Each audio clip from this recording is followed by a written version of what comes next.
Саламатсыз ба? Менің есімім Жұлдыз, математика пәнінің мұғалімі болам.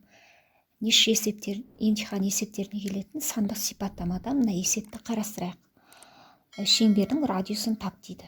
Біріншісі А қатары ауданы 36 пи.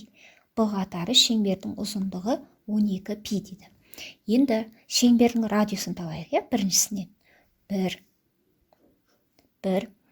Ауданы 36 пи дейді. 36 пи. Ендеше шеңбердің ауданының формуласы ол пи р квадрат. Апарып орнына қоямыз. 36 пи тең болады пи р квадрат.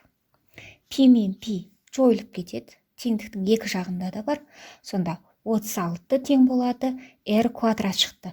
Біз осы жерден рді табу үшін қандай екі санды көбейтсек 36 шығады? Ол 6 болады. Радиусы 6 біріншісінде. Екіншісін мына жерге жаза берейін. Шеңбердің ұзындығы 12 пи дейді. С тең 12 пи. Енді шеңбердің ұзындығының формуласы ол 2 пи р.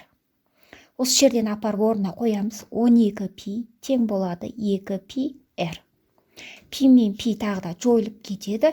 Онда 12 тең 2 р шығады. Осы жерден рді табу үшін 12-ні 2-ге бөлсек 6 шығады екен. Екеуінде де 6 шықты. Демек, екі мән өзара тең деген жауап болады. Сандық сипаттамаларда қайсы үлкен, біз сол вариантты белгілейміз. Мысалы, А қатары үлкен болса, А қатары деген вариантты белгілейміз. Б қатары үлкен болса, Б қатары деген вариантты белгілейміз. Мына жерде екеуі тең болғандықтан, екі мән өзара тең дегенді белгілейміз.